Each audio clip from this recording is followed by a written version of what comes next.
Boa noite, professor Giovana Vitória, terceiro ano A. Vou estar apresentando os trabalhos, que eles são em 2 temas. Vou estar fazendo sozinha. Eu tô um pouco rouca, só que eu não consigo gritar por conta disso.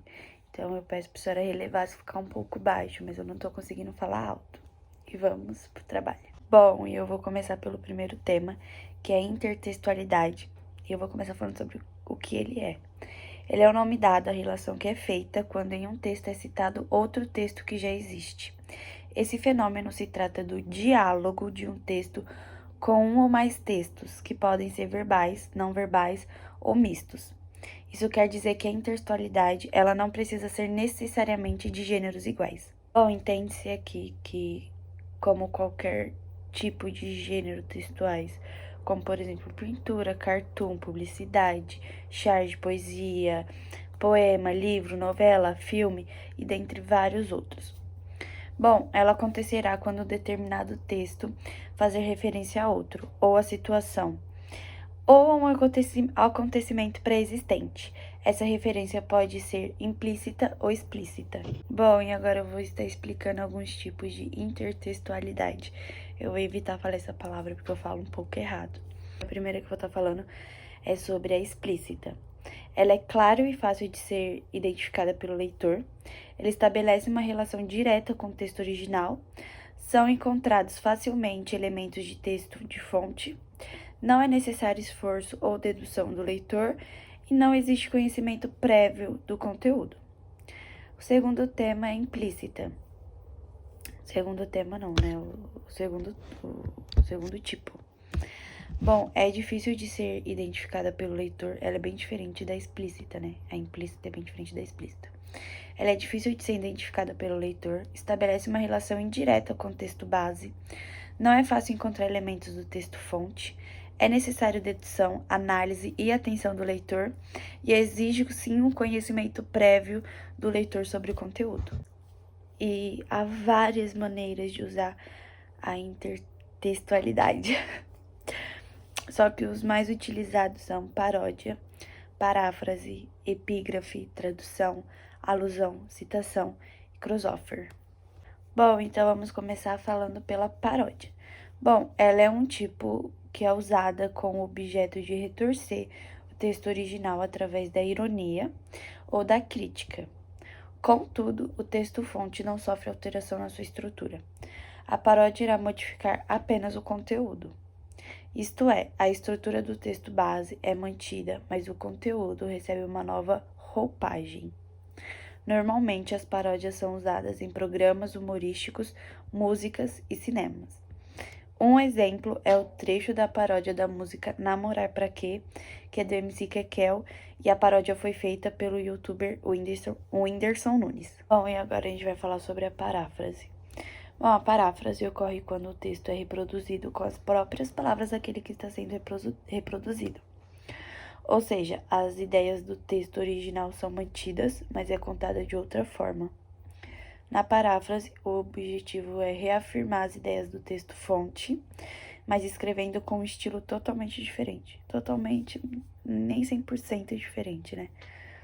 A estrutura e o conteúdo são mantidos, mas é recontado de forma diferente. Um exemplo é Carlos Drummond de Andrade, Europa, França e Bahia, parafraseando com Gonçalves Dias, Canção do Exílio.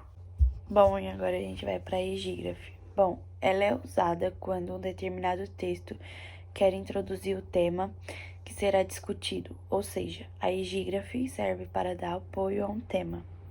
E normalmente são utilizados em artigos científicos, monografias e dentre outros. Bom, e dentro dela ocorrem frases, trechos, provérbios e ditados que são retratados com um vínculo com o texto. Bom, próximo é a tradução. Ela é um dos mais conhecidos, mas muitos não sabem que ela é um tipo de intertextualidade, que ele é encontrado muito em dublagens, traduções de livros e dentre outros. Bom, a tradução é o ato de traduzir, que é de passar de uma língua para outra. Contudo, pode acontecer de não ser uma tradução literal, pois o tradutor faz uma interpretação. Quando o tradutor pega um texto para traduzir, ele interpreta aquele texto e depois transcreve no idioma desejado. Então, com a tradução, às vezes pode vir interpretação do tradutor, como, por exemplo, o trecho de uma música da Lady Gaga. Bom, o nosso próximo é a citação. A citação, quando a transcrição literal de um texto, ou seja, é pegar aquele texto e copiar para outro. Contudo, é importante conter a indicação do autor original e estar entre aspas. Mas por que isso? Porque acontece que se não seguir essas regras, é considerado plágio, que geralmente é o que acontece nas escolas, trabalhos, essas coisas, que é passível de processo da justiça. O plágio é pegar algo que pertence a outro e usar como se fosse seu. A citação é bem comum em textos acadêmicos, como dissertações e monografias. Além disso, o plágio é uma falta de grave no mundo acadêmico. Bom, e o nosso penúltimo tema é a alusão. É quando um texto faz referência a uma determinada obra, personagem ou situação que já foram retratadas em outros textos. Como, por exemplo, este é um presente de grego. A expressão faz alusão ao cavalo de madeira repleto de soldados escondidos, que os gregos enviaram aos troianos como se fosse um presente, por ocasião à guerra de Troia. E o nosso último é o crossover. Ele ainda não é muito conhecido, mas ele é muito utilizado em produções cinematográficas e séries. Bom, é quando o personagem pertence a um universo fictício e aparece em outro universo que pertence a outro personagem. Ou seja, é o encontro entre personagens que pertencem a produções fictícias distintas.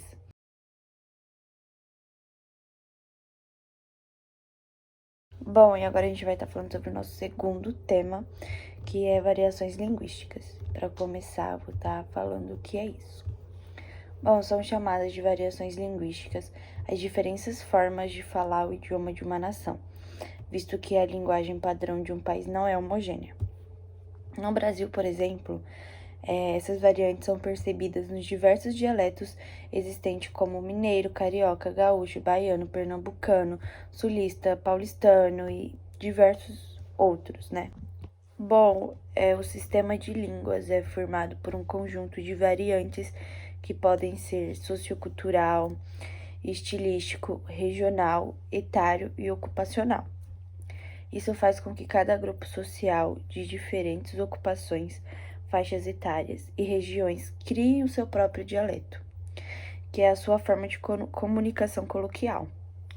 Bom, assim, é possível perceber que as variações linguísticas estão presentes nas comunicações verbais das pessoas, em diferentes partes do mundo. Elas ocorrem sob influências do contexto social, regional e histórico, em que tais processos de construção da fala ajudam a caracterizar a forma de como o sujeito vai se comunicar com o seu grupo. Bom, e eu vou estar falando um pouquinho também sobre os tipos de variações linguísticas.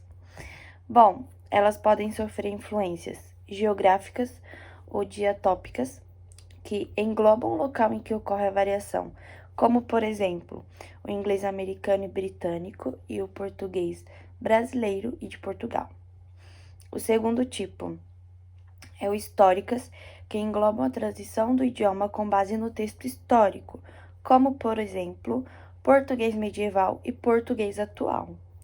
Nosso terceiro tipo, que é os sociais ou diastráticas, que elas englobam as classes sociais, considerando que cada grupo usa palavras restritas à sua comunidade, tendo em vista fatores como diferentes graus de escolaridade. As variações desse tipo chamam-se dialetos, que são as formas de expressão na oratória adotadas por uma comunidade falante do mesmo idioma. O campo de estudo sobre as variações desse tipo abrange socioletos, que são as formas de falar em comum em um grupo social. Temos também o quarto e último, que é situacionais, que eles englobam a situação do diálogo, tratando-se de um contexto formal ou informal. Temos também palavras com variações regionais no Brasil, Bom, o que que é isso, Gi? Há quem defenda que o brasileiro deve ser poliglota do próprio idioma. Isso porque, por meio das variações linguísticas regionais, uma palavra pode ter um nome complemente diferente em várias localidades no mesmo país. Como, por exemplo, abóbora, que em alguns lugares é conhecida assim, em outros é jerimum. Temos também amôndega, que assim é conhecida em alguns lugares, e em outros é porpeta. Temos biscoito, que é conhecido como biscoito, bolacha, galheta. Temos também coberta, que é coberta lençol, menino e guri, salsicha, vino, pão de sal, pão francês. Enfim, temos vários tipos de variações regionais no Brasil. Bom, meu trabalho foi esse. Eu espero que a senhora goste. E é isso. Beijão.